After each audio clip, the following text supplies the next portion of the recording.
We welcome you all in this local Amanch. So let me tell you a bit about the Raj Theatre Group. Raj Theatre Group was established during the year 1996 by Mr. Gajraj Nagar, and he has been associated with government and non-government organizations and continuously working with National School of Drama, Sahitya Kala Parishad, Hindi Natak Academy, भारतीय कला केंद्र and Shriram centre, और उसी कड़ी के उसी माला के कड़ी में अगला मोती पिरोने के लिए आज हम प्रस्तुत करने जा रहे हैं नाटक महारथी।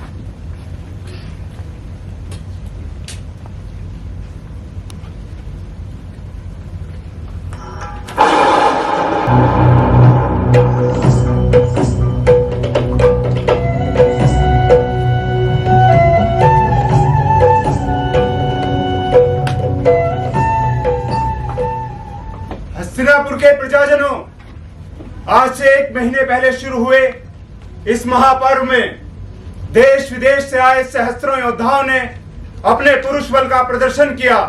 धृतराष्ट्र के सौजन्य से इस रंगशाला में योद्धाओं के महापर्व की घोषणा करता हूं।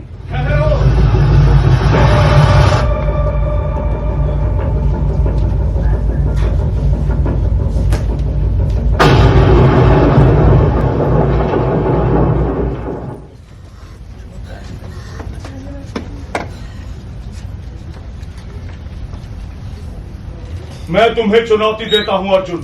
ठहरो, इस राज्य रणशाला में तुम्हारा स्वागत है अजनबी पुरुष।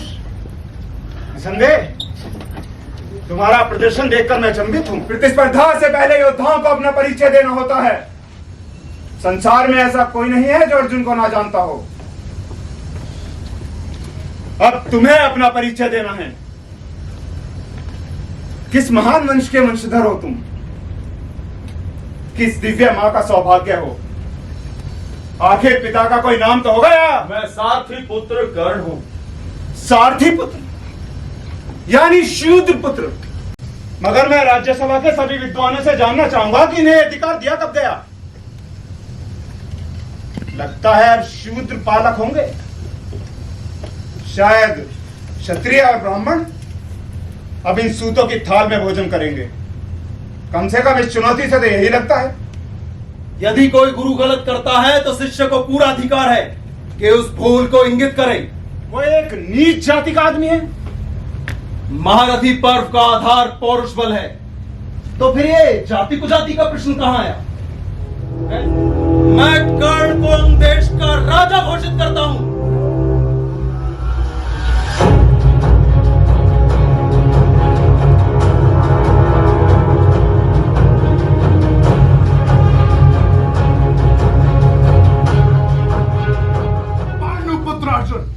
गुरुद्रोण का सर्वोत्तम शिष्य और संसार का सर्वश्रेष्ठ धनुर्धर अर्जुन, ये है मेरा परिचय।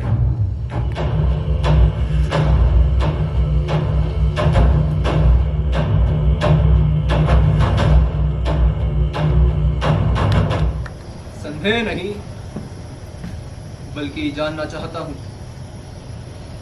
काफी सोच विचार के बाद भी मुझे ऐसा नहीं लगता कि जो आपने किया वो उचित है। हम तुम या समस्त कौरव समय की जिस धुरी पर खड़े हैं वहां उचित या अनुचित का होना कोई अर्थ नहीं रखता। वो सारथी पुत्र नहीं, मेरे लिए अंगारा है, अंगारा। वो अकेला ही काफी है पांडवों की चिता की अग्नि के लिए।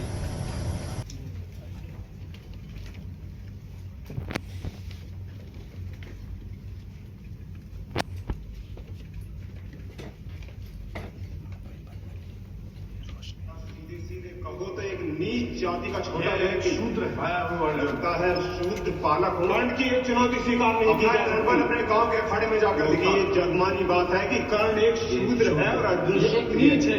इसे कोई अधिकार नहीं। आर्थिक यानी शूद्र, या सीधे सीधे कहो तो एक नीच जाति का छोटा व्यक्ति होगा। ये जगमानी बात है कि कर्ण एक चुप हो जाओ, मुझे अकेला छोड़ दो, चुप हो जाओ। क्या हुआ? क्या बात है? कर्ण, कुछ नहीं, मैं ठीक हूँ। कुछ तो है। ये दिन रात की बेचैनी मुझसे देखी नहीं जाती। कहा ना कुछ नहीं। आज जाते सुबह में कुछ हुआ क्या? किसी ने कुछ कहा क्या? कर्ण, मैं तुमसे बात सुन रहा हूँ।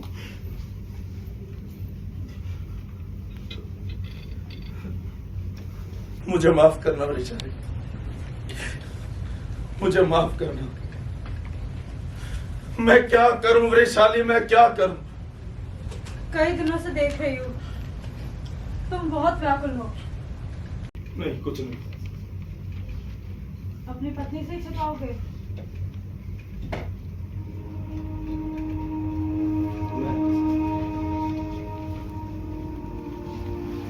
मैं सो नहीं पा रहा हूं वैशाली। पिछली कई रातों से थक कर जब भी मैं आंखें मूंदता हूं तो वो मुझे धर दबोचते हैं। विचार, ताने, प्रताड़ने सब मुझे घेर लेते हैं, मुझे दबाते हैं, मसलते हैं। मैं कुछ भी नहीं कर पाता, मैं भाग भी नहीं पाता वैशाली।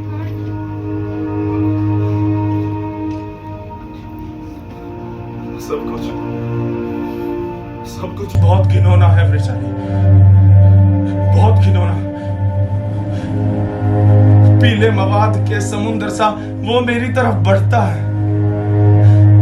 पिघली हुई लाशें मेरी धमनियों में जमकर मुझे जड़ कर देती हैं। मैं हिल भी नहीं पाता हूं। मुझे बचा लो वैशाली, बचा लो, मैं पागल हो जाऊंगा।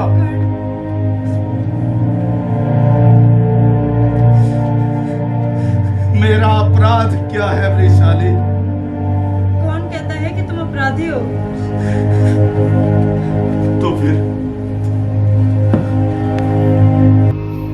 फिर मुझे ही क्यों कचोटती है वो बात? कौन सी बात? उस दिन राज्य सभा में अर्जुन को मैंने कितने आत्मविश्वास से कहा था कि एक दिन तुझे अपना संपूर्ण परिचय दूंगा, पर तुम ही बताओ, क्या कभी उसे बता पाऊंगा कि मैं कौन हूं? साबित कर पाऊंगा कि सर्वश्रेष्ठ वो नहीं, मैं हूं? नहीं, कभी नहीं। अब अर्जुन को मैं कभी नहीं हरा पाऊंगा और इसीलिए मैं हार गया। किसी को ना हरा पाना तो पराजय नहीं होती। हाँ, मगर जीत तो फिर भी उसी की हुई ना। मृतकों के प्रति द्वेष नहीं रखते कर्ण। द्वेष? द्वेष रखता होता तो चाहता कि वो मर जाए, मगर मैंने कब चाहा कि अर्जुन अपने चारों भाइयों के साथ लाक्षागृह में जलकर खत्म हो जाए। जिस दिन से ये सूचना मिली है, बस यही बात मन को खाए जा रही है कि जिसने भरी सभा में मुझे शूद्र कहकर अपमानित किया था, उसकी मृत्यु से पहले उसके मुंह से ये ना कहलवा सका कि तुम श्रेष्ठतम हो कर्ण, तुम श्रेष्ठतम हो। मगर इसके लिए अपराधी तुम तो नहीं। हाँ, पर क्या लोग गुपचुप नहीं कहते होंगे कि दुर्योधन का ऋणी कर्ण भी इस षड्यंत्र में शामिल नहीं था? लोगों के कहने से सत्य बदल तो नहीं जाएगा। फिर प्रताड़ना मुझे ही क्यों वैशाली, जबकि गलत दुर्योधन ने किया। कभी कभी लगता है कि मैं तुम्हें समझ ही नहीं पाती। कर्ण, इतना सब होने के बाद भी मन से तुम दुर्योधन को मित्र ही मानते हो। हाँ, मानता हूं और हमेशा मानता रहूंगा, क्योंकि जब सब मुझ पर ताने कस रहे थे तब उसने सहारा दिया। क्या इसमें उसका स्वार्थ नहीं था? क्या वो नहीं चाहता था कि पांडव अपमानित हो? हाँ, दुर्योधन का स्वार्थ था, मगर भले ही अपने स्वार्थ के लिए, लेकिन तर्क उसने सही दिया था। पक्ष उसने मेरा लिया था, ना कि उन दुर्बल भयभीत पांडवों का। अक्षम होने के कारण पांडव अपमानित होते, मगर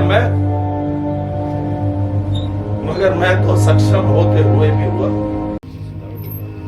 उच्च वर्ग की स्थापना को ठेस ना लगे, बस इसीलिए मुझे मेरे माता पिता और मेरे वंश को हमेशा घृणा की नजर से देखा गया। मैंने कभी तुम्हें ऐसा नहीं पाया था। मैंने भी नहीं।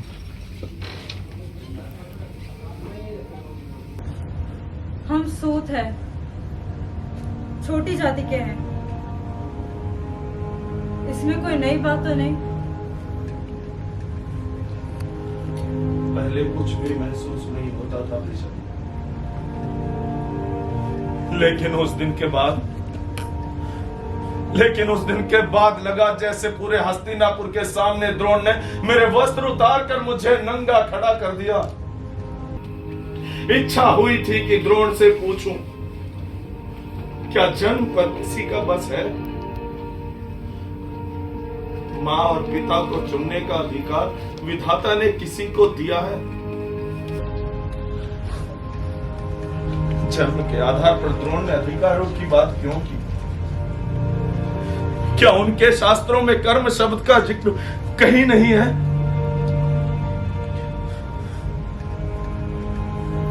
तुम कुछ कहती क्यों नहीं वृषाली? मैं क्या कहूँ? वृषाली, क्या तुम्हें कभी इस बात का दुख नहीं होता कि तुम्हारा पति शूद्र है? तुम्हें होता है कि तुम्हारी पत्नी शूद्र है? बात वो नहीं है। फिर क्या है? ये हीनता कैसे कारण? हीनता नहीं, क्रोध है। अपने सूत होने पर? नहीं, सूत होने के कारण उन अधिकारों के ना मिलने पर जिनका कि मैं हकदार हूं। मुझे अपनी चिंता नहीं है वृषाली, मैंने तो जैसे तैसे करके सब कुछ सहन कर लिया, पर क्या मेरा पुत्र सहन कर पाएगा? क्या पुत्र सुदामन को लोग स्वीकार करेंगे? क्यों नहीं?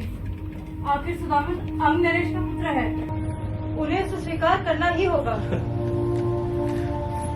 मैं अंग नरेश हूं, क्या मुझे स्वीकार किया? आज भी हस्तिनापुर की राज्य सभा में मेरे घुसते ही पितामह भीष्म की भ्रुकुटियां नहीं तन जाती हैं। नहीं वृषाली, नहीं, वो ये कभी मान ही नहीं सकते कि घोड़े की लीद साफ करने वाला सूत एक शासक भी हो सकता है। मैं तो कहता हूं, शासक होने पर ही सम्मान क्यों? वृषाली, राजा अगर शासन ना करे तो राज्य व्यवस्था ठप हो जाती है। ब्राह्मण यदि अध्यापन ना करे तो शिक्षा व्यवस्था ठप हो जाती है। तो क्या यदि भंगी मल ना उठाए तो जन व्यवस्था नहीं ठप हो जाती? और क्यों ये दमन चक्र अनंत काल तक हमारे वंशों पर चलता रहे?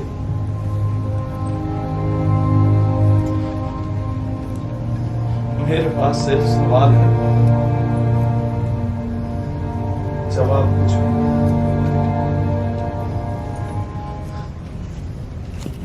और शायद हो भी नहीं सकते।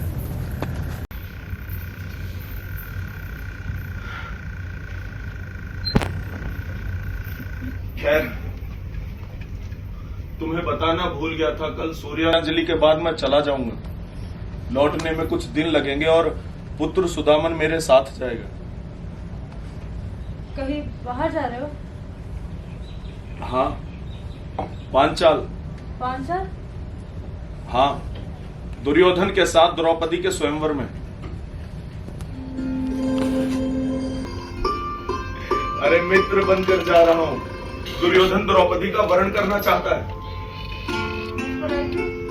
सोचो मैं ईर्ष्या कर बैठूंगी। स्त्रियों की बात मैं क्या जानूं। मगर मैं अपने पुरुष को जानती हूँ। हाँ, बस इसी बात का संतोष है कि इस दुनिया में कोई तो है जो मुझे समझता है। मगर अचानक सुदामा को साथ ले जाएंगे, क्या सोचे? जब से अंग नरेश बना हूं, पुत्र को समय ही नहीं दे पाया। कितना अकेला महसूस करता होगा ना पिता के बिना। मगर अब की बार मैं उसे अपने साथ लेकर जाऊंगा। हाँ, वो सचमुच अकेला महसूस करता है। हाँ, वो सचमुच अकेला है। सुदामन मेरा बेटा, मेरे रहते वो कभी अकेला नहीं हो सकता। कभी नहीं।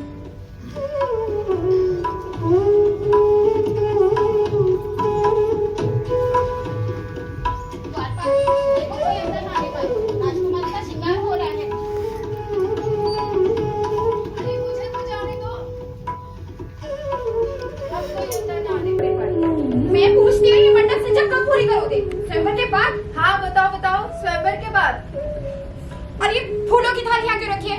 इसे बाहर लेके जाओ। बाहर ले जाओ। पता नहीं हरे को क्या हो गया, सबके हाथ इतने धीरे धीरे चल रहे कि। अवंतिका, तूने जलाशय से पानी भरा? अरे हाँ, मुझे लग ही रहा था कि मैं कुछ भूल रही हूँ। मैंने याद करने की भी बहुत कोशिश की थी, परंतु याद ही नहीं आया। और फिर क्या हर काम का जिम्मा मेरा ही है? तूने जलाशय से पानी भी नहीं भरा। मल्लिका और दुर्गेश्वरी श्रृंगार का सामान लेने गई थी, वे अभी तक लौटी भी नहीं। हाँ, देखो ना, अभी तक नहीं लौटी है। आखिर आज ये हो क्या रहा है? मगर हम यहाँ कर क्या रहे हैं? ढूंढने निकली थी राजकुमारी को, ना जाने क्या हो गया है। स्वयंवर के दिन जाने कहाँ चली गई है। राजकुमारी जी, राजकुमारी जी, राजकुमारी जी, राजकुमारी जी, लीजिए। आप यहाँ बैठी हैं और मैं न जानी आपको कहाँ कहाँ ढूंढ रहे। मैं मतलब हम न जाने कहाँ कहाँ ढूंढा है। हाँ, बस ऐसे ही अंदर दम घुट रहा है। चलिए, स्वयंवर का समय हो गया है। बैठ, अभी बहुत समय है। कितना सुहावना मौसम है ना, और मंडप भी कितना भव्य लग रहा है। ये सजावट देखकर तो सभी अचंभित रह जाएंगे। क्यों ना हो, आखिर स्वयंवर भी तो पांचाली का हो रहा है। क्या हुआ, आप रो रही हैं? क्या बात है? नहीं, कुछ भी तो नहीं। मैं आपके आगे हाथ जोड़ती हूँ, मुझसे ना छिपाइए। तुझसे नहीं कहूंगी तो किससे कहूँ? ये मंडप, ये सजावट किस लिए? स्वयंवर के लिए, पांचाली के स्वयंवर के लिए। हाँ, पांचाली के स्वयंवर के लिए। कौन वरण करेगा अब तेरी इस पांचाली का? ये आप क्या कह रही हैं? कौन बचा है जो उस लक्ष्य को भेज सकेगा? आप ऐसा क्यों सोचती हैं? तुम ही बता, अर्जुन के सिवा किसका कंठ था जिसमें मैं वरमाला डाल सकूं? रक्षागृह में पांडवों के साथ मेरी इच्छाएं भी जलकर खत्म हो गई। सुना है हस्तिनापुर से युवराज दुर्योधन आ रहे स्वयंवर में। हाँ, जानती हूँ। मैं आपसे एक बात पूछूं? बुरा तो नहीं मानेगी? पूछो। क्या आप दुर्योधन से घृणा करती हैं? हाँ, करती हूँ। दुर्योधन को तो आपने देखा भी नहीं, फिर घृणा क्यों? जिससे आप प्रेम करते हैं, वो जिससे घृणा करे, आप स्वयं उससे घृणा करने लगते हैं। शायद मेरे साथ भी यही हुआ।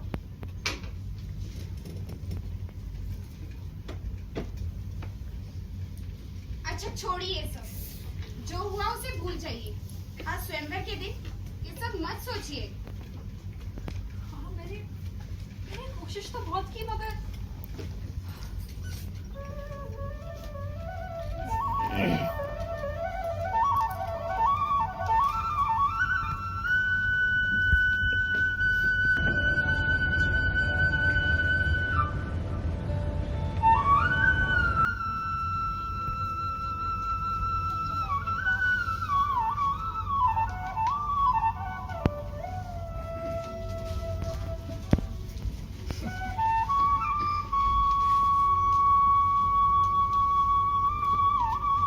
मुझे डर था कि मैं देर से पहुंचूंगा।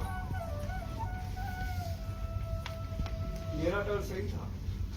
यहाँ तो सभी तैयारियां पूरी हो चुकी हैं। पूरा नगर उल्लास में डूबा हुआ है, मगर हमारी पांचाली उदास है। क्यों? नहीं, ऐसी तो कोई बात नहीं। कोई बात तो है। आप नहीं जानते क्या? जानता हूं, मगर सिर्फ इतना कि तुम रोई हो, और बहुत रोई हो। और तुम बताओ, कोई क्यों रोता है? मनुष्य दुख में रोता है और सुख में भी रोता है। क्यों परिहास कर रहे हो? सुख में कौन रोता है? यदि स्वयंवर में तुम अर्जुन के गले में वरमाला डालती, तो क्या तुम्हारी आंखों में आंसू नहीं होते? तो क्या समझा जाए, तुम्हें दुख होता? आप जानता हूँ, मगर तुम्हारे दुख का कारण समझ नहीं आता। होना या ना होना मनुष्य के हाथ में नहीं होता, तो फिर किसी की अनुपस्थिति उपस्थिति का दुख कैसा? मैं क्या करूं कृष्ण? इस संसार में समय और भाग्य से बड़ा कोई नहीं। उन पर भरोसा रखो। अपनी वाक्पटुता के लिए तो आप बहुत प्रसिद्ध हैं, मगर क्या आपका ये शब्द जाल मुझे संतोष दे पाएगा? सोचा था पांचाली अब बड़ी हो गई होगी, मगर तुम तो अभी भी बहुत। हाँ, जानती। अब आप भी पिताश्री की तरह मुझे समझाना मत शुरू कर दीजिएगा कि मैं अभी भी अबोध हूँ। मैंने कुछ मूर्खता को कहा क्या? नहीं, बस यूं लगा कि तुम क्षण भर में ही बड़ी हो गई हो।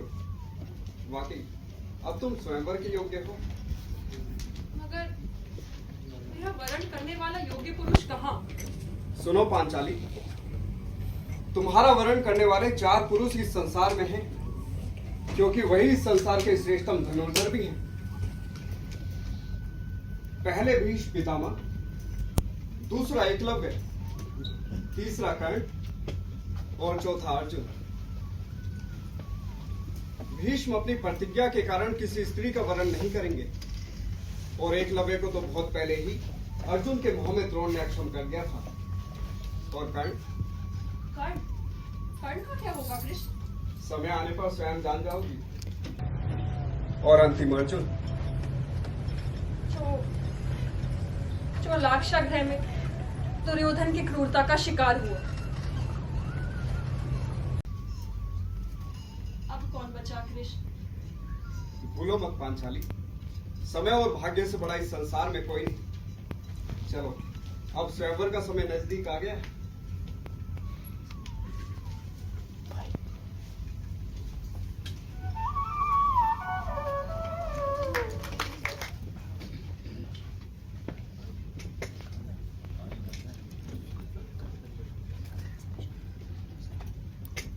आश्चर्य है, वाकई आश्चर्य है। संसार के सभी महान योद्धा यहां उपस्थित हैं, जिनकी एक आवाज से समूचा आकाश हिल जाता है, जिनकी प्रत्यंचा के शब्द मात्र से ही सेनाओं के दिल दहल जाते हैं, जिनके बाण अग्नि जल वायु तक को भेद देते हैं। आज इस स्वयंवर में मछली की एक आंख को भेदने में भी असमर्थ है।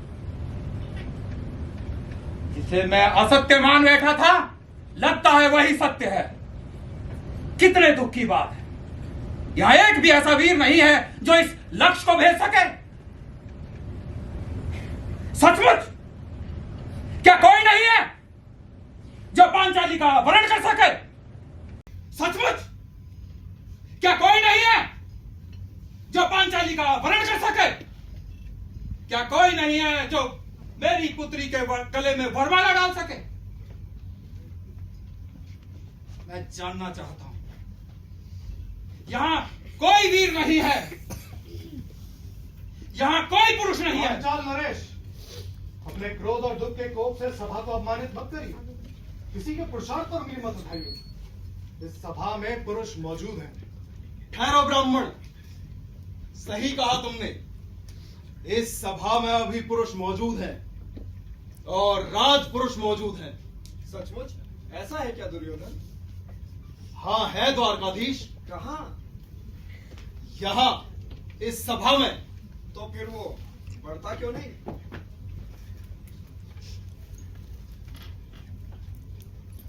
उठो गढ़।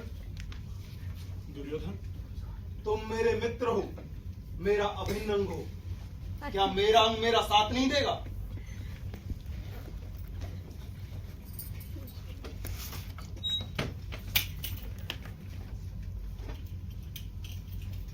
कृष्ण, अब वो समय आ गया है पांचाली।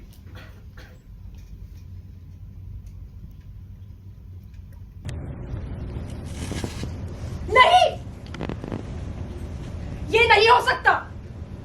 ये एक शूद्र है, नीच है, और किसी भी नीच को अधिकार नहीं कि वो एक क्षत्रिय कन्या के साथ विवाह करे। इस शूद्र के इस दुस्साहस पर क्या किसी को लज्जा नहीं आती? अबला पुरुषों की इस सभा में इस सारथी पुत्र के दुस्साहस को मैं नकारती हूं।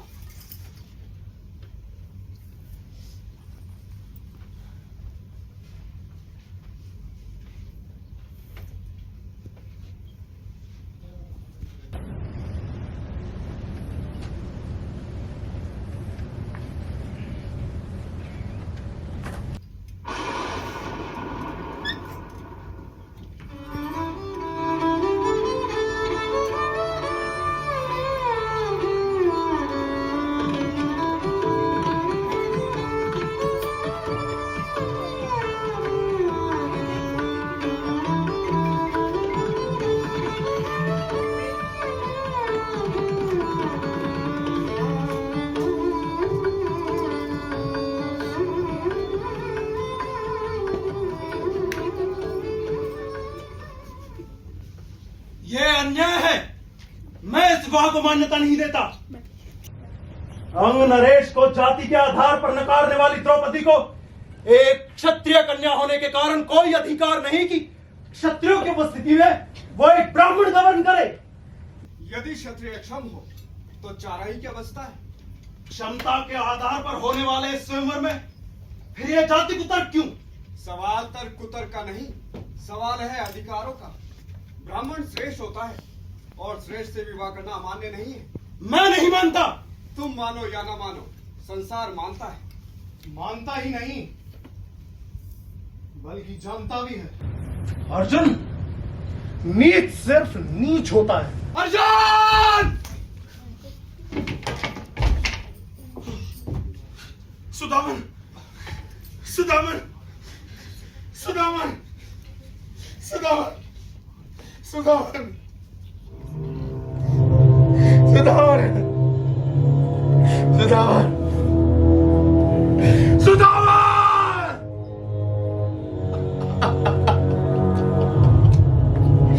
सुदामन,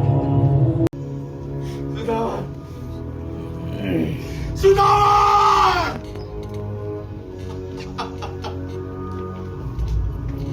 सुदामन!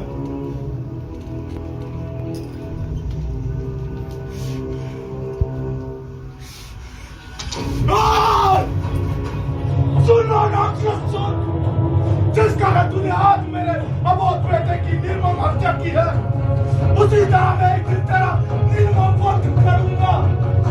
आज तक मेरा श्रेष्ठता का द्वेष था, आज से तेरा मरण ही मेरा उद्देश्य होगा। तेरा रक्त से भूलाल होगी और तेरा धड़ मस्तक से अलग होगा। यदि इस ब्रह्मांड में सूर्य, चंद्रमा, पृथ्वी अटल है तो सुन, इस सारथी पुत्र की प्रतिज्ञा सुन। मैं अपने अबोध बेटे की निर्मम हत्या की सौगंध खाकर कहता हूँ, इसी क्षण से युद्ध शुरू हुआ। वो युद्ध जो तेरे मेरे बीच लड़ा जाएगा, यदि हम दोनों जीवित बचे तो इस पृथ्वी पर प्रलय आएगी। अर्जुन सुन, युद्ध आरंभ हुआ और ये आरंभ है तेरे अंत का।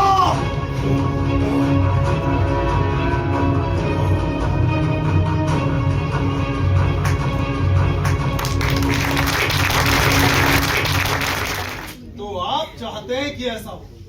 प्रश्न मेरे चाहने का नहीं, प्रश्न है न्याय का।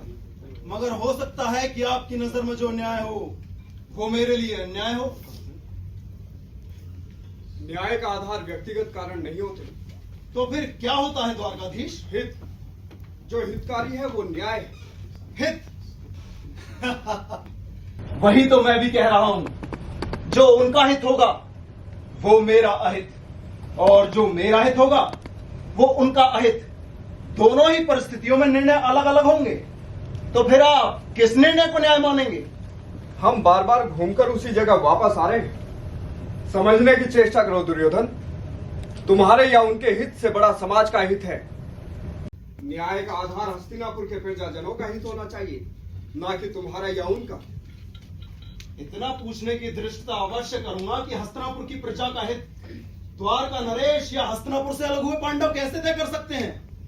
हित तो पालक तय करता है, और प्रजा का पालक मैं हूं, हस्तिनापुर नरेश दुर्योधन। अच्छा, मैं तो आज तक समझता था कि ये सौभाग्य महाराज धृतराष्ट्र को मिला हुआ है। मेरे पिता का सौभाग्य मेरा सौभाग्य है, और ये सिर्फ मेरा ही सौभाग्य होगा, ना कि तथाकथित पांडु पुत्रों का। ना जाने क्यों मैं तुमसे बहस कर रहा हूं, जबकि ये सारी बातें तो महाराज धृतराष्ट्र को तय करनी है। महाराज, आप अच्छी तरह से सोच विचार कर निर्णय लें और पांडवों को निश्चिंतता प्रदान करें कि उनके साथ अन्याय नहीं होगा। ठीक कहते हो कृष्ण, मगर दुर्योधन भी बस निश्चिंत होना चाहता है कि उसके साथ अन्याय ना हो। अन्याय का सवाल ही कहां पैदा होता है? राज्य तो पहले ही बढ़ चुका था। पांडवों को उनके वनवास के बाद राज्य मिलने की जो शर्त थी वो पूरी हो गई, तो उन्हें उनका अधिकार तो वापस मिलना ही चाहिए ना।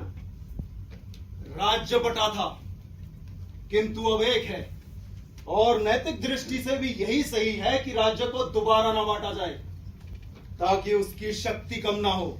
नैतिकता की बात करते हो दुर्योधन? तुम्ही ने तो कहा था कि 13 बरस के वनवास और 1 बरस के अज्ञातवास के बाद ही पांडव राज्य पा सकेंगे। वनवास भी पूरा हुआ और अज्ञातवास भी।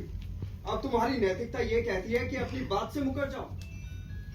मानता हूं वनवास पूरा हुआ, किंतु अज्ञातवास नहीं। मगर तुम्हारी राज्य सभा के आचार्यों का इस बात पर तुमसे मतभेद है। राजाओं का अपने कर्मचारियों से मतभेद असंभव नहीं। गणनाएं भी तुम्हारा साथ नहीं देती दुर्योधन। गणित को तोड़ा मरोड़ा भी जा सकता है, और ये बात तुम पर भी लागू होती है, किंतु साबित नहीं होती। और शंका के आधार पर मैं अपना आधा राज्य उन दुर्बल और अक्षम पांडवों के हाथ में नहीं जाने दूंगा, जिनमें इतना भी मादा नहीं कि खुदा कर बात करते। आपको भेज दिया पैरवी के लिए, क्या सोचा था घबरा कर दब जाऊंगा? अच्छा होगा यदि आप उनका यह भ्रम भी दूर कर दे। मैं आधा राज्य किसी भी हालत में नहीं दूंगा। आप सबका भी यही मत है? शायद यहाँ किसी और के मत का तो प्रश्न ही नहीं उठता। समझौता अब भी हो सकता है। यदि दुर्योधन आधा राज्य न देने पर अड़ा है, तो मेरा प्रस्ताव है कि पांडवों को 5 गांव ही शासन के लिए दिए जाए। मैं समझौतावादी नहीं हूं कृष्ण। 5 गांव तो क्या, मैं उन्हें सुई की नोक के बराबर भी जमीन नहीं दूंगा। उम्र की नादानी तुम्हारे अंदर काफी झलकती है दुर्योधन। राज्य के निर्णय बिना सोचे विचारे इतनी जल्दी नहीं दिया करते। तुम्हारे पास समय है, पहले अच्छे से सोच विचार लो। और यदि मैं ना सोचना चाहूं तो युद्ध के विचार को नकारा नहीं जा सकता। इस धमकी का मुझ पर कोई असर नहीं होगा। धमकी नहीं दे रहा हूं, समझा रहा हूं। भविष्य के गर्भ में क्या छिपा है वो तुम नहीं जानते दुर्योधन। कोई भी नहीं जानता, यहां तक कि आप भी नहीं। अनुभव यही अंतर पैदा करता है दुर्योधन। भविष्य को देखा नहीं जा सकता, परंतु उसका आभास होता है, जो तुम्हें नहीं हो रहा है। अच्छा, और भविष्य आपको क्या आभास देता है? यही कि यदि तुम ना माने तो युद्ध होगा। और युद्ध में क्या होगा? वो 5 भाई मिलकर हम 100 भाइयों को परास्त कर देंगे। ये खेल किसके साथ खेल रहे हो कृष्ण? जाइए जाइए, जाकर किसी और को समझाइएगा। मेरे पास शक्ति है, अजय योद्धा है, विराट सैनिक समूह है जिसके सामने महासमुद्र भी छोटा जान पड़ता है। अभेद शस्त्र हैं जिनकी प्रचंडता से त्रिलोक कांपता है।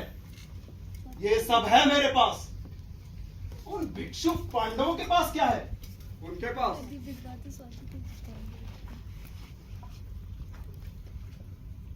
पास मैं।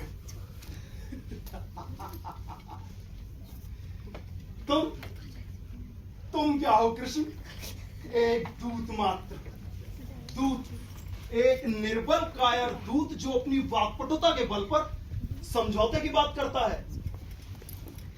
दुर्योधन के द्वार पर खड़ा अपने प्रियजन पांडवों के लिए आधे राज्य की भिक्षा मांगता है।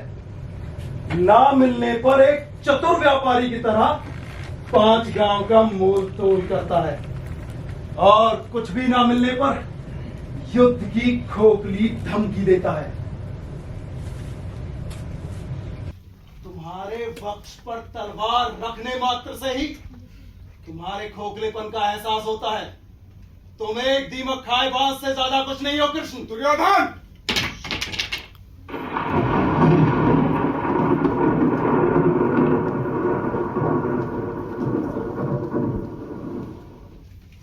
अब तक तेरी हर गलती को मैं ये समझकर माफ करता आया कि तू अभी बच्चा है, अबोध, नादान और मूर्ख है। पर आज तूने ये साबित कर दिया कि तू अब बच्चा नहीं, बल्कि एक कृतज्ञ, दुराचारी और दम्भी मनुष्य है, जो सत्ता के मद में ये भी भूल गया कि उसे मनुष्य बनाया किसने। तूने मुझे नहीं जाना दुर्योधन, तूने कृष्ण को नहीं पहचाना, तो आज अपनी आंखें खोल और मुझे जान। मैं कृष्ण हूं जो बनाता है और मिटाता है। मैं हूं विजय का मूलभूत आधार। मैं वो हूं जिसके प्रेम का पूरा संसार तरसता है और जिसके क्रोध से समस्त ब्रह्मांड कांपता है। मैं जन्म हूं और मैं ही मृत्यु। मैं अनादि हूं, इसलिए मैं था, मैं हूं और सदैव रहूंगा। केवल मेरे रूप बदलते रहेंगे, मगर याद रख दुर्योधन, मैं सदैव तेरे काल का मूल रहूंगा। मुझे शब्दों से डराने की कोशिश मत करो कृष्ण।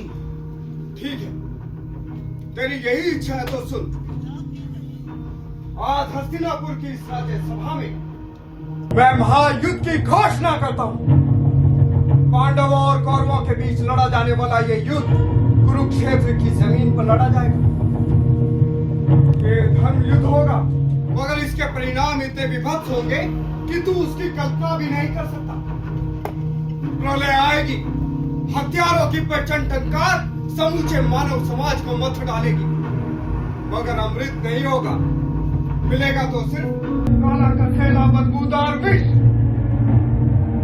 तड़पेंगे, छटपटाएंगे, अपने शरीर को नमक के ढेर में पड़ी जोक की तरह गलते देख मृत्यु की कामना करेंगे, मगर मृत्यु केवल भाग्यवानों को ही नसीब होगी। आदमी आदमी न रहकर नर पशु हो जाएगा। वो नर पशु जो सिर्फ इतना जानता हो कि मार दो, अन्यथा कोई तुम्हें मार देगा। ये वो समय होगा जब भाई भाई के खून के प्यासे होंगे। आतंक, दुर्योधन आतंक, न जाने किस वक्त दूध पीते बच्चे के मुंह से लगाऊं चीथड़े हो जाए। न जाने किस क्षण माँ के घर में पलता भ्रूण नीरे मांस के लोथड़े में बदल जाएगा। ब्रह्मास्त्र चलेंगे, ज्वालामुखी फटेंगे, आकाश के वक्त से लहू टपकेगा और भूमि शवों से फट जाएगी। और फिर सब खत्म होगा। बचेगा तो केवल डरावना सन्नाटा और लाशों की सड़ाल। हाँ दुर्योधन, अब युद्ध होगा।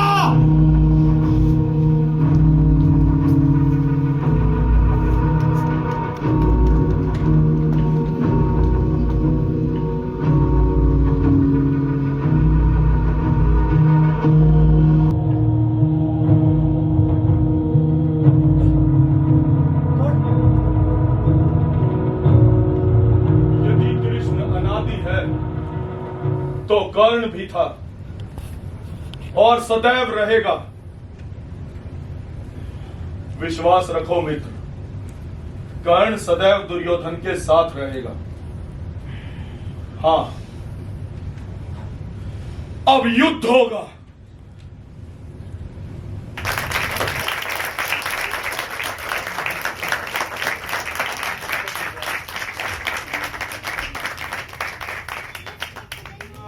धीमहि ओम आदित्याय विद्महे दिवाकराय धीमहि तन्नः सूर्य प्रचोदयात्।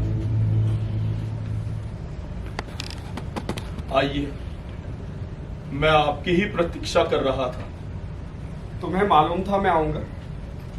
जो कुछ आज राज्य सभा में हुआ उसके बाद तो आपको आना ही था। लीजिए, अतिथि सत्कार में कुछ भूल चूक हो तो क्षमा कीजिएगा। अब बतलाइए कैसे आना हुआ? ये जानते हो कि मुझे आना था, क्या ये नहीं जानते मुझे क्यों आना था? साधारण मनुष्य हूं, भूल भी हो सकती है। आप ही कहें तो बेहतर है। तुम ही बताओ, आज सभा में जो कुछ भी दुर्योधन ने किया, क्या वो ठीक था? आप किस बात की ओर इशारा कर रहे हैं? सभी बातों की तरफ। पांडवों को उनका अधिकार न देना क्या न्याय संगत है? अधिकार उनका आधे राज्य का है। मैं तो 5 गांव तक भी राजी था, मगर वो मूर्ख तोड़ा हुआ है कि सुई की नोक के बराबर भी जमीन नहीं दूंगा। तुम ही बताओ, क्या ये ठीक है? किसी के पारिवारिक झगड़े और हस्तिनापुर के राज्य संबंधी निर्णय में हस्तक्षेप करने का मुझे कोई अधिकार नहीं है। मैं हस्तक्षेप करने को नहीं कह रहा हूं कर्ण, मैं केवल तुम्हारे विचार जानना चाहता हूं। इस पूरी घटना में मेरे विचार कोई महत्व नहीं रखते कृष्ण। रखते हैं। अपने और अपने विचारों की महत्ता को पहचानो कर्ण। मेरे पहचानने से लोग उसे स्वीकार तो नहीं करेंगे ना? या करेंगे? करेंगे, और जरूर करेंगे। महत्ता को अस्वीकार कौन कर सकता है? आपकी बातों को सुनकर ऐसा लग रहा है मानो मैंने आज तक जो भी देखा और समझा सब भ्रम था। हाँ, भ्रम ही तो था, और उसका सबसे बड़ा उदाहरण है तुम्हारी दुर्योधन से मित्रता। कुछ भी कह देने भर से पर वो साबित नहीं होता। मगर तर्क तो यही कहता है, जो अपने भाइयों का ना हुआ वो तुम्हारा क्या होगा कर्ण? उसके भाई भी तो उसके कहां हुए? वो मित्र है कृष्ण, क्योंकि मित्र उसके अपने हैं। दुर्योधन से मित्रता ये मेरा भ्रम है कर्ण। और पांडवों के मेरे प्रति असीम घृणा भी एक भ्रम है। हाँ है, क्योंकि उनकी घृणा तुमसे नहीं, अधर्म और अधर्म का साथ देने वालों से है, और तुम अधर्म के साथ हो कर्ण। सिर्फ अपनी बात को साबित करने के लिए दिया गया तर्क कुतर्क होता है कृष्ण। मैं तो किसी के साथ नहीं था।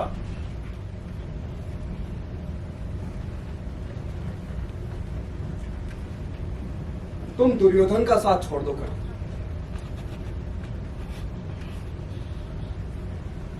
चलिए, छोड़ दिया। अब क्या करूं?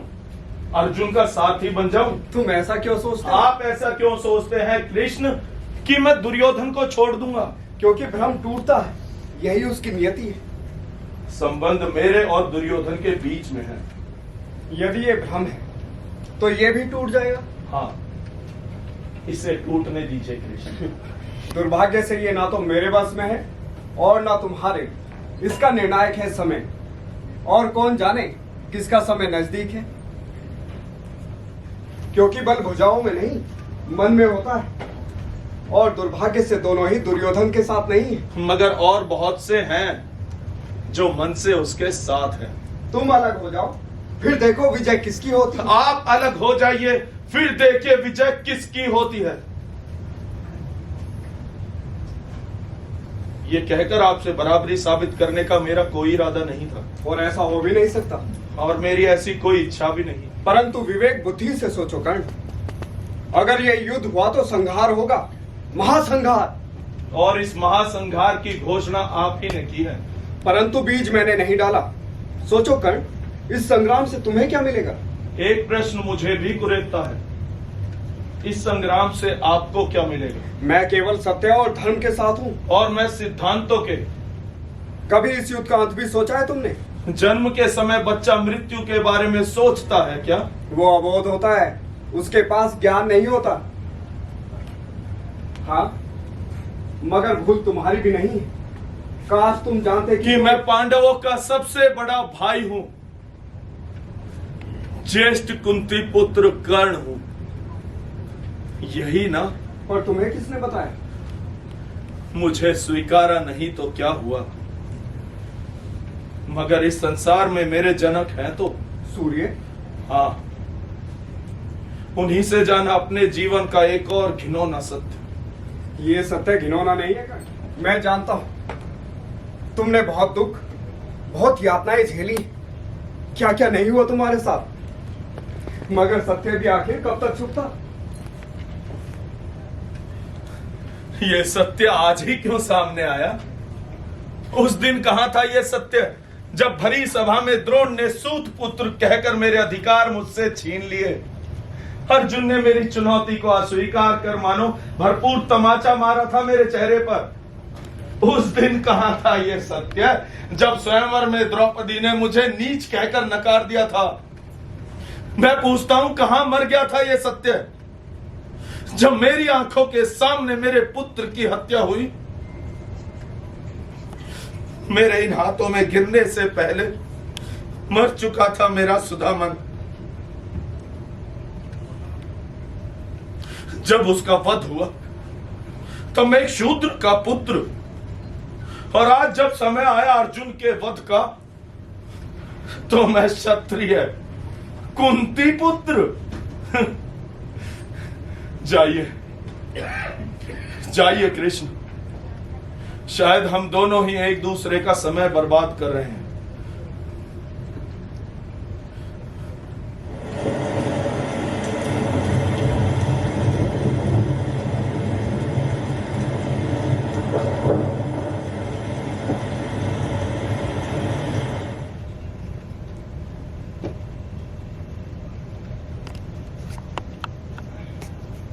बैठिए।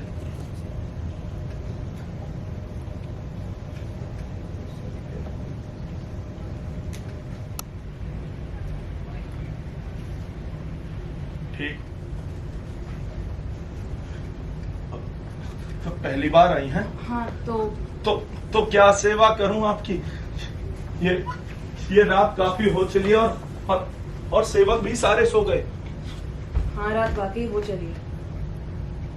आप जल लेंगी? नहीं, मैं पहले ही बहुत भीतर है, माने प्यास नहीं है।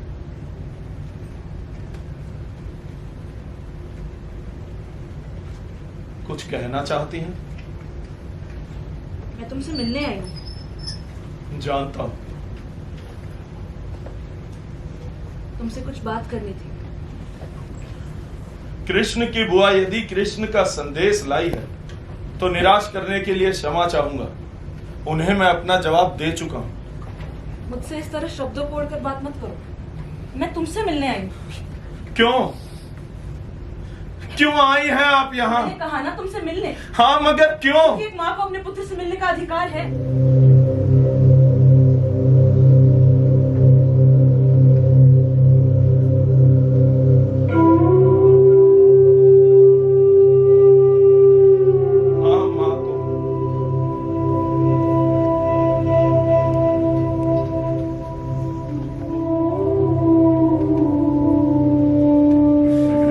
दोष था मेरा?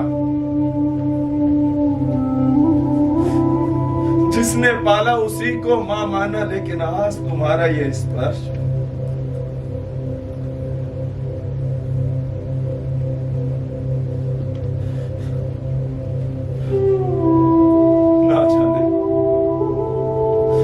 ना जाने कितनी रातों से ये अनंत आकाश ताकता रहता हूं। सब कुछ सिमट जाता है बस एक शब्द में, मां।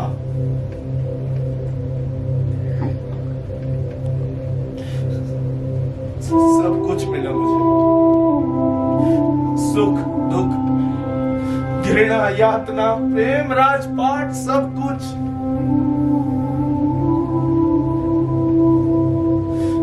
पर मां,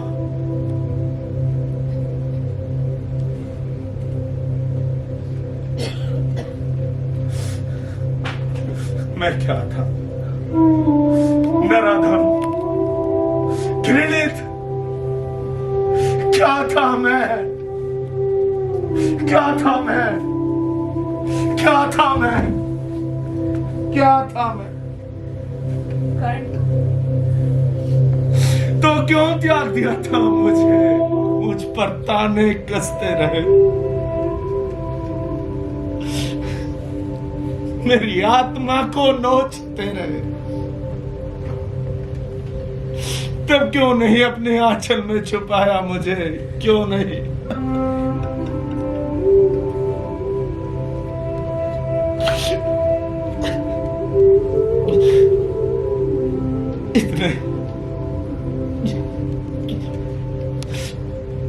इतने से पांव थे मेरे, चल भी नहीं पाता था घुटनों के बल।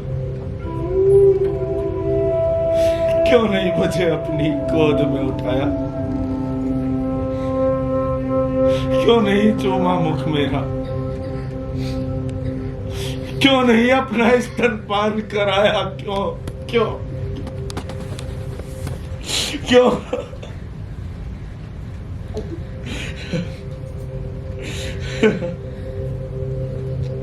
मैं असहाय हूं, मैं लाचार हूं,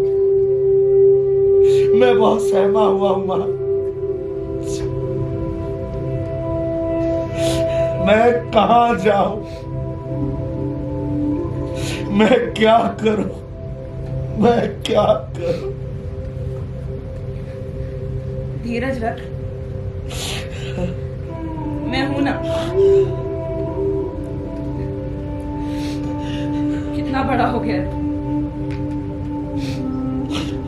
कितने कोमल केस पर कितना खुरदरा है तेरा शरीर। तू जितना विशाल और कठोर है उतना ही कोमल भी। कपास के श्वेत फाहे सा।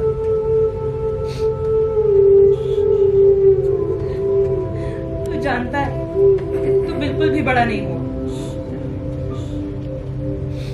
तेरा बचपन जैसे वही ठहर गया, कुछ भी तो नहीं बदला। सिवाय इसके कि तू लापरवाह हो गया। मैं नहीं थी ना।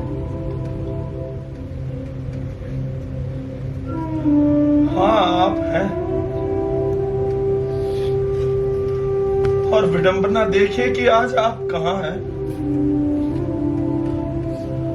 और मैं कहां। क्षमा कीजिए राजमाता, इस तरह भावनाओं में बहना मेरी आदत नहीं है।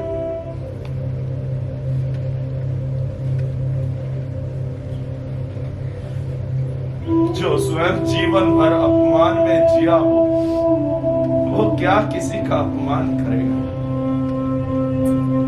अपमान को जानकर अपमानित करना बहुत मुश्किल है। काश आप इसे कभी समझ पाती।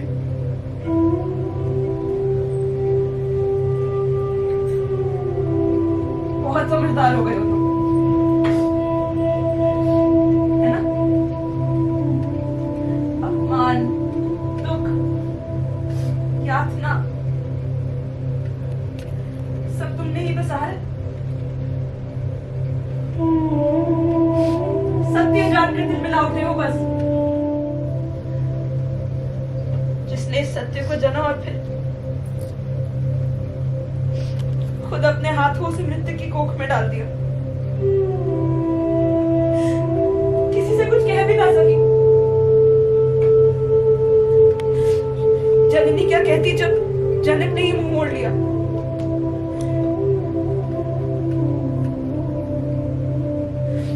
तुझे क्या लगता है तुझे लहरों महीने गर्भ में सहेजा, जिसे मैंने जना, जिसे मैंने जीवन दिया, उसे मृत्यु को सौंप कर क्या मैंने मुक्ति महसूस की होगी?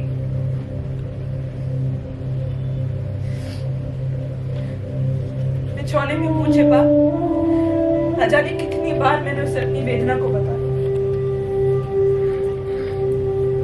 सिरहाना तक ठीक कर मेरी त्रासदी पर रोता था, और मैं कुछ भी ना कर सकी। क्यों नहीं कुछ किया? क्यों नहीं कुछ कहा? क्योंकि मैं स्त्री हूँ। हाँ, बस यही फर्क रह गया कि आप स्त्री ही बनी रही, माँ बनने की कोशिश कभी नहीं की। कारण ये समाज मुझे कभी नहीं स्वीकारता। क्यों नहीं स्वीकारता?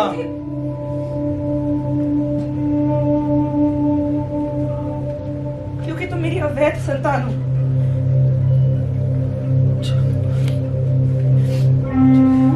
क्यों हूं मैं अवैध संतान, जबकि मेरे पिता हैं? पर तुम्हें पिता ने अपना नाम नहीं दिया। तो पांडव कैसे वैध हुए? क्या उनके पिताओं ने उन्हें अपना नाम दिया? माना कि पांडु ने उन्हें अपना पुत्र माना, पर क्या थे वे उनके पुत्र? जब उन्हें स्वीकार कर सकते थे वे, तो मुझे क्यों नहीं? विवाह से पहले संतान की उत्पत्ति अमान्य है, और विवाह के बाद उसी पद्धति से वो मान्य हो जाती है। पर समाज उसे मान्यता देता है। समाज हर उस चीज को मान्यता देता है जो उससे मनवाया जाए। आखिर व्यास को मान्यता क्यों मिली? क्योंकि सत्यवती ने मनवाया, और आप इतनी निर्बल थी कि कोशिश भी ना कर पाई। कम से कम एक बार कहा तो होता। तुम नहीं जानते ये समाज कितना निष्ठुर है। ये समाज है क्या? आप और मैं, मान्यता हम ही देते हैं।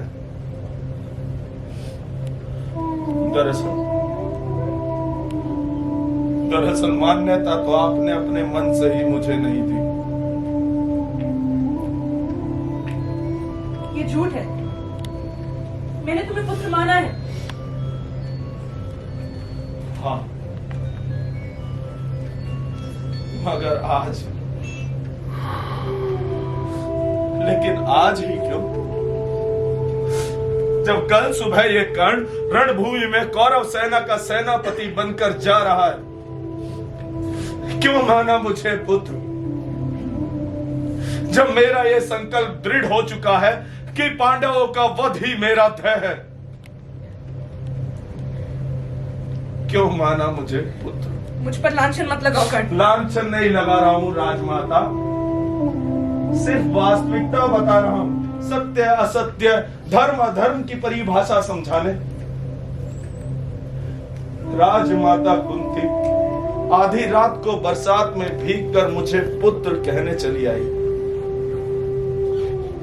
ये प्रेम अचानक क्यों फूटा?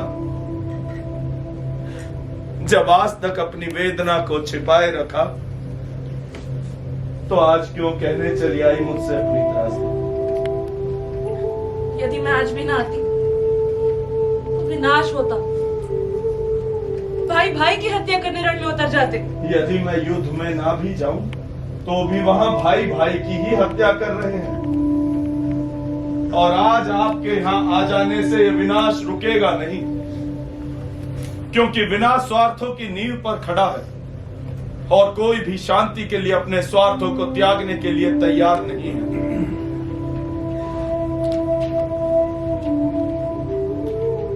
जाइए, जाकर विश्राम कीजिए। कल सुबह आपको अपने पुत्रों का रण तिलक भी तो करना होगा।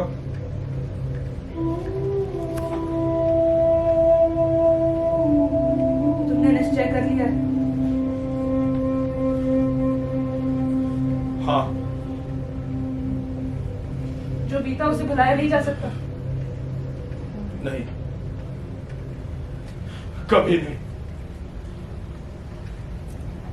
यही भूल कर रहे हो कर्ण। जो बीत जाता है उसका कुछ महत्व नहीं होता। महत्व होता है उसका जो है या जो आने वाला है। आने वाले कल का, और उसी ने मेरे जीवन का निर्णय लिया है। मैं उसे नकार नहीं सकता। तो ये भी नहीं नकार सकता कि तू जिससे लड़ने जा रहा है वो भी तो शक्तिशाली है, वो भी तो कर सकते हैं तेरा वध।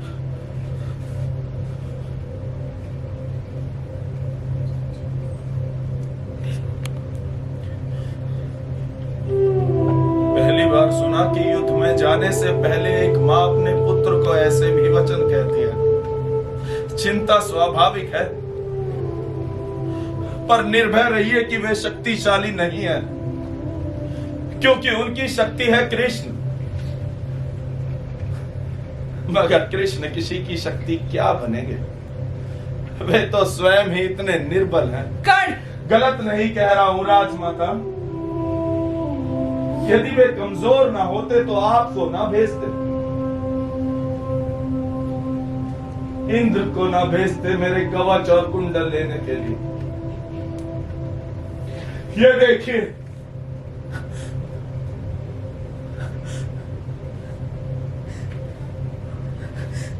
दे दिया सरदार।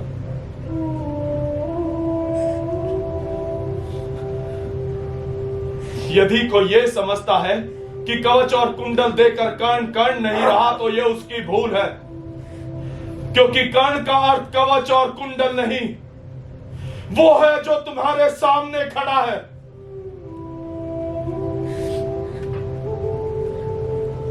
बड़ा दानवीर है ना तू, दान देता फिरता है। अपनी मां को दान नहीं देगा?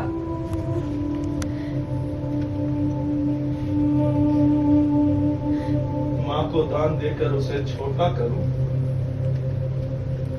ये मुझसे नहीं होगा।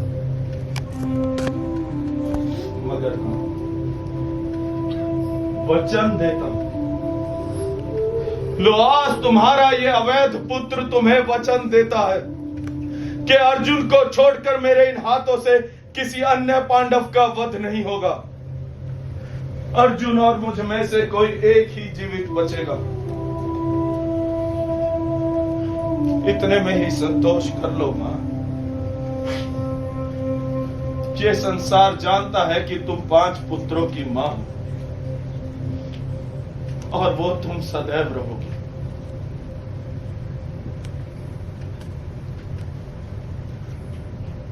संतोष तो संसार को होगा,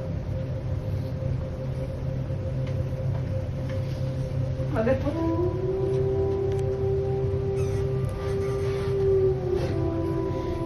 तो मैं ही होऊंगी।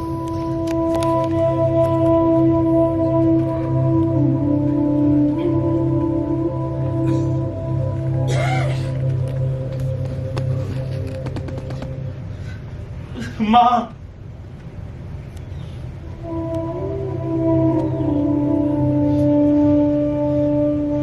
माना कि मैं तुम्हारी अवैध संतान हूं। युद्ध में जाने से पहले पर क्या मुझे तुम्हारे आशीर्वाद तक का अधिकार नहीं है?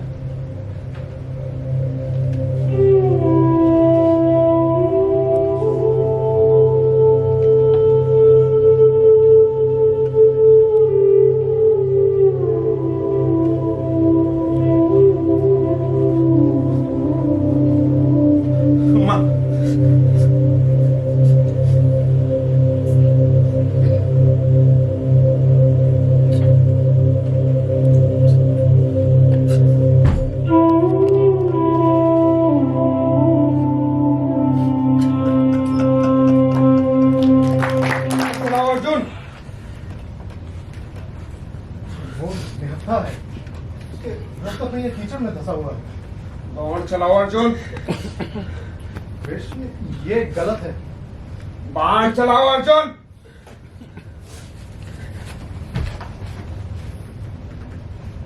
नहीं नहीं कृष्ण, मैं बाण नहीं चला सकता।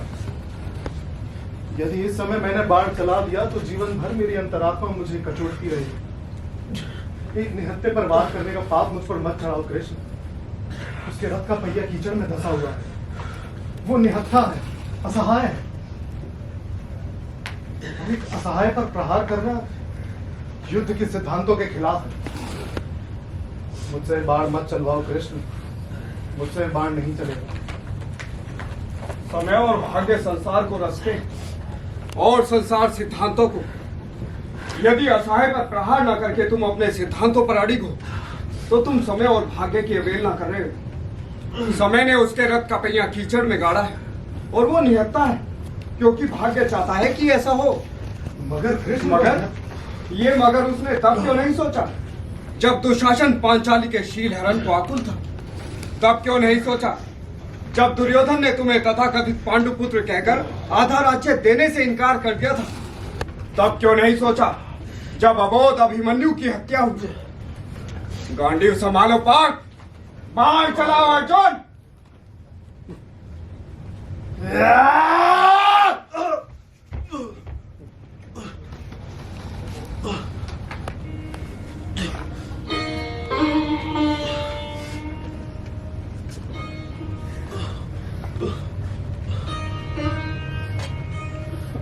ये तुमने क्या किया कृष्ण?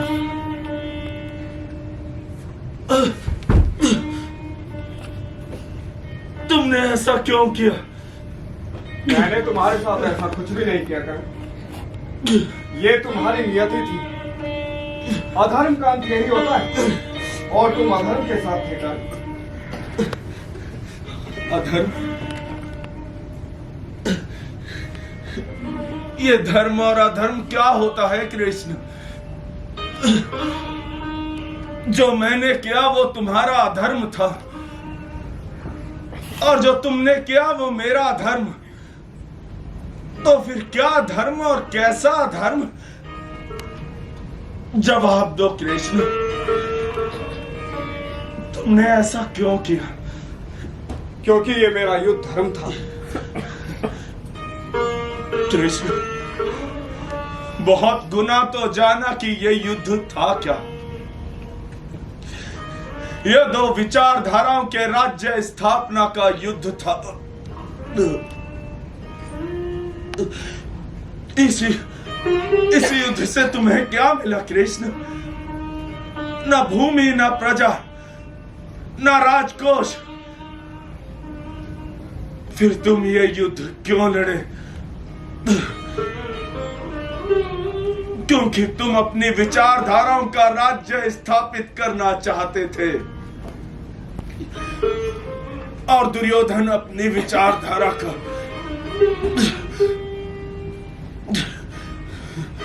सच कहो कृष्ण,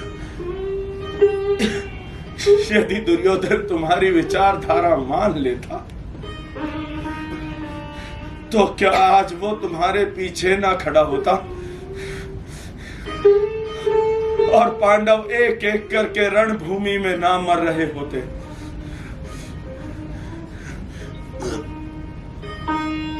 दरअसल तुम अपने विचारों के आगे मजबूर थे कृष्ण।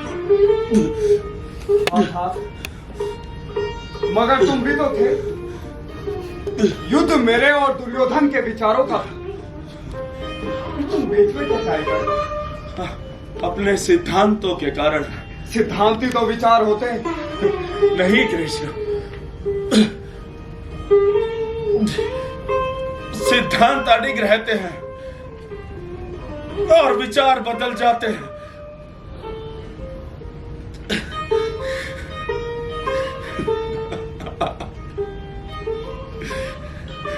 पर रणभूमि में तुम्हें देखकर ये महसूस हुआ कि कुछ लोगों के सिद्धांत भी बदल जाते।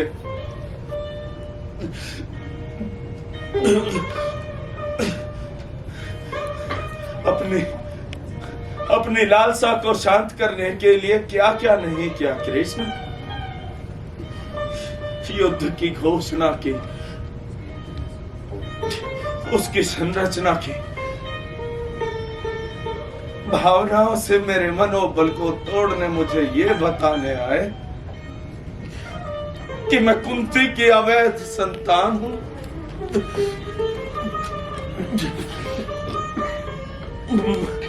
मां को भेजा, वो भी ऐसे समय पर जब मैं युद्ध के लिए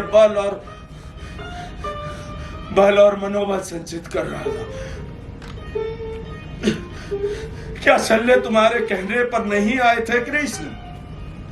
कैसा सारथी भेजा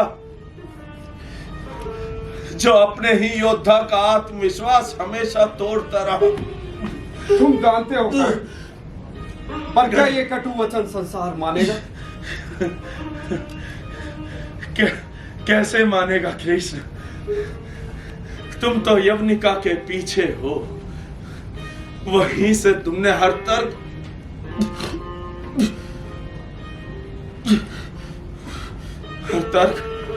हर न्याय, हर विचार, हर सिद्धांत को तोड़ा मरोड़ा। यदि मैं मान भी लूं कि मैंने ऐसा किया, तो क्या तुम इस गलती से बचे रहे? नहीं कर। यदि आरोप मुझ पर है, तो तुम भी इससे बचे नहीं। ये तुम भी मानते हो कृष्ण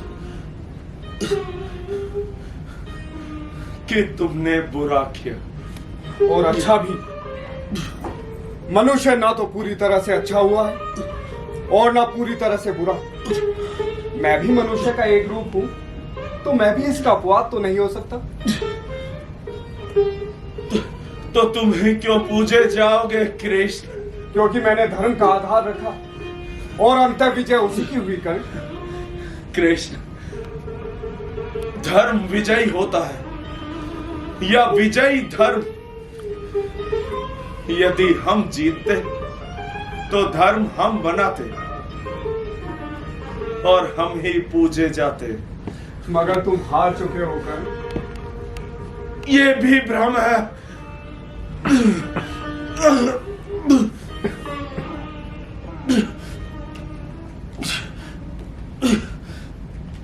मैं मर रहा हूं। भौतिक रूप से मैं युद्ध हार गया कृष्ण, पर हार कर भी मैं जीता और तुम हारे, क्योंकि तुम योगेश्वर कहलवा कर भी अपने सिद्धांतों पर टिक नहीं पाए। जबकि मैं आज तक अड़िग हूं, और उसका उदाहरण है तुम्हारी ये बंद मुट्ठी।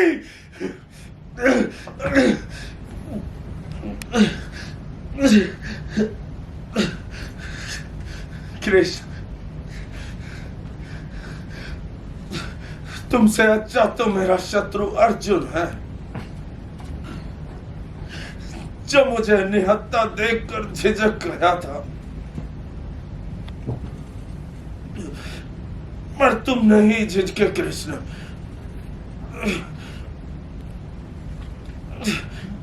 तुम नहीं झिझके।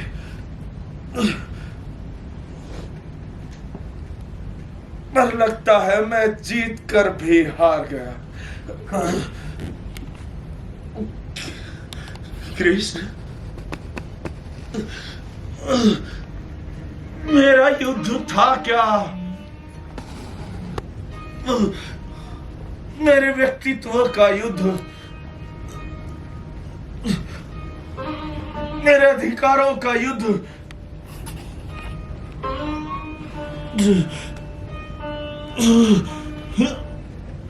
मेरे जन्म का युद्ध,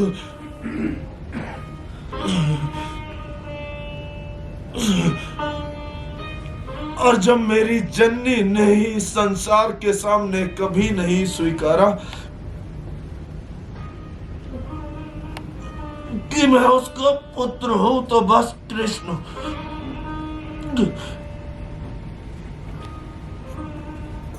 मैं वहीं हार गया।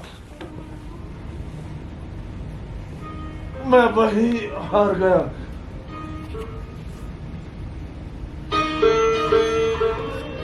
माँ,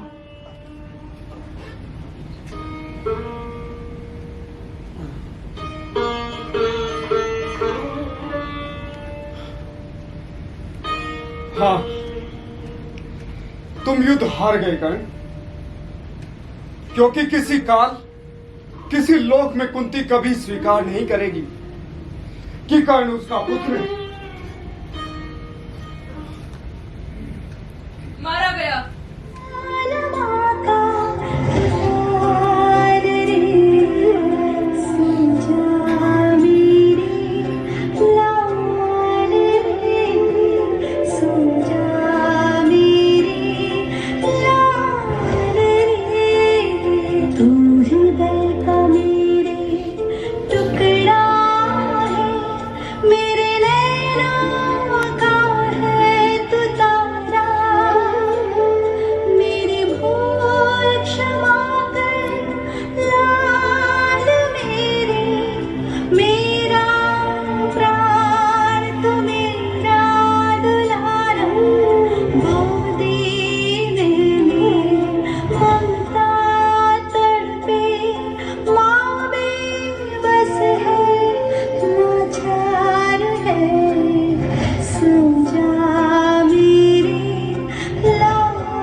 आने के लिए बहुत बहुत धन्यवाद। थोड़ा सा समय और लेंगे ताकि पात्रों से आपका परिचय हो जाए।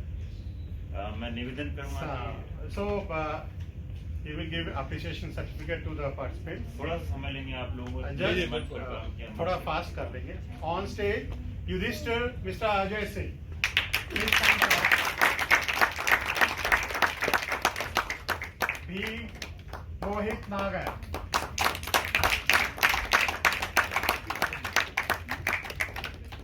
Nakul Ajay Yadav, Sahdev Mohit Nagar, Sudaman Sahil Siddiqui,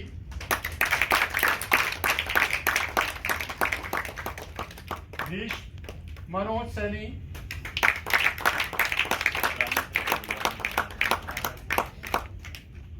Gandhari Anushka Priya, Rajan sir please come over here, आप तो क्रिएटर हैं इस ग्रुप के सबसे।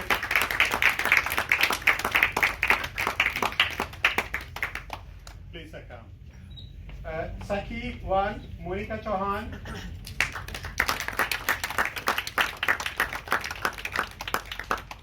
अवंतिका आशी गुप्ता,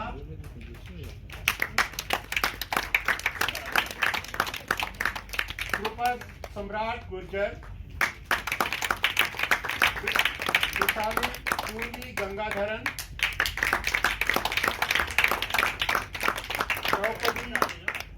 द्रौपदी प्रज्ञा शर्मा, द्रोणाचार्य गुरनजर सिंह,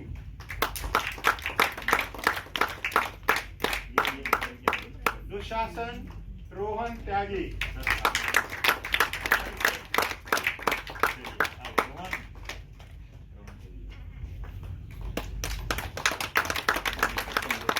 दुर्योधन गुर्जर देव,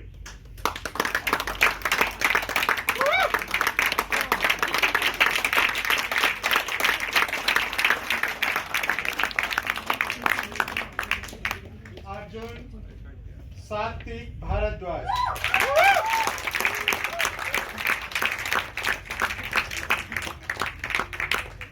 यंग कुंती पूजा बादुड़ी,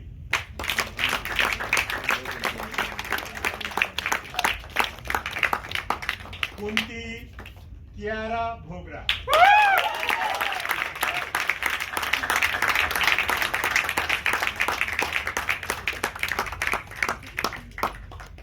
कृष्ण दीपेंद्र चपराना।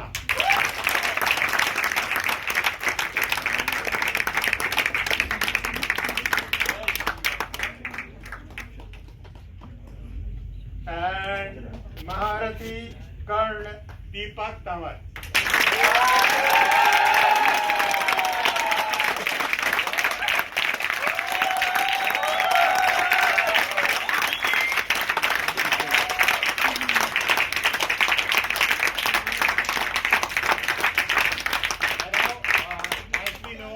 स्टेज वाला टीम इक्वली इंपॉर्टेंट होती है एंड वैल्यूएबल होती है, रिस्पेक्टेबल होती है। तो ऑफ स्टेज जिन्होंने इनके इस चीज को मूड टू दिया, इनको ऐसा करने के लिए प्रोत्साहित किया, I would like to director Amit Singh Yadav.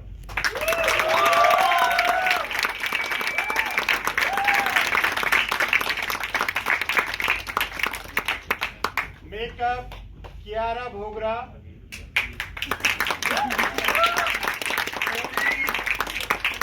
Gangadharan, Monika Chauhan and Ajay Singh. Set designing Satvik Bhardwaj, Sahil Siddiqui, Ajay Yadav, Purvi Gangadharan, Gurnajar Singh and Ajay Singh. Lights प्रकाश व्यवस्था Brajesh Bhati. Music Kapil Kumar Nishal.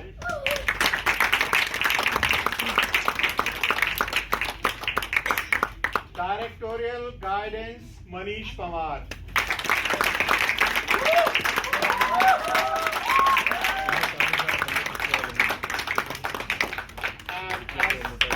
I told you, founder, directors, Mr. Gajraj Nagar and Mr. Rajan Kapoor.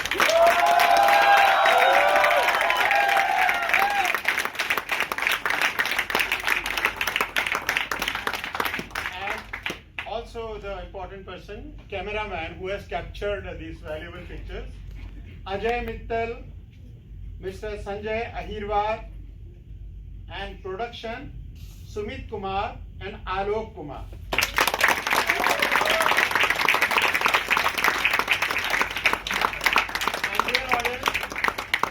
Raj theatre group की अगली प्रस्तुति जो बहुत ही मजेदार प्रस्तुति है, आपसे दरख्वास्त करूंगा आप देखिए जरूर। ताजमहल का टेंडर 1 जुलाई शाम 6 बजे श्रीरंग सेंटर मंडी हाउस में इसकी प्रस्तुति होगी।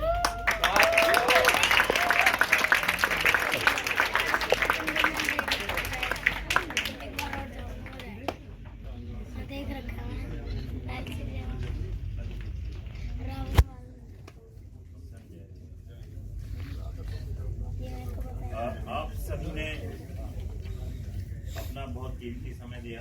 उम्मीद है आपको हमारी ये जो प्रस्तुति थी महारथी पसंद आएगी। इसको लिखा विभाष जी ने, जिसको संगीत अवार्ड मिला और विदेशों में देशों में बहुत सारे शोज हो चुके हैं। और अमित सिंह यादव जी ने काफी मेहनत की।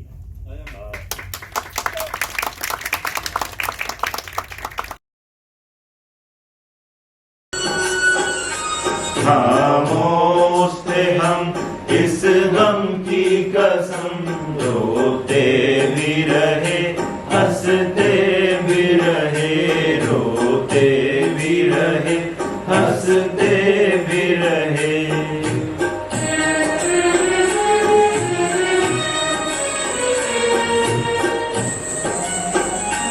ये दिल जो जला एक आग लगी,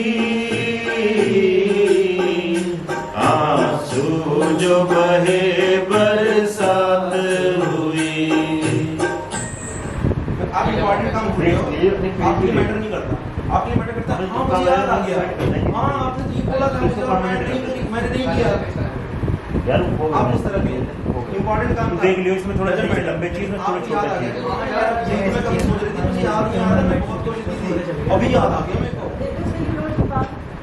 रजिस्टर करो कि उन्होंने आपको कोई काम दिया था, वो आप काम भूल गए थे, तो आपको अचानक से आपके उनके बोलने के बाद याद आया कि ये काम था, और इसलिए तो वैसा टेंशन आ रहा था। जैसे मुझे रात से याद नहीं आया। तो गिलास पानी पूरा भरा इनकी बात पानी भरा कि नहीं भैया यहाँ पे रिएक्शन अभी तो आ रहा था अभी जस्ट अभी खराब हुआ इसलिए तो आ कोई रहा बात नहीं ढूंढने निकली थी राजकुमारी था नहीं हमारे साथ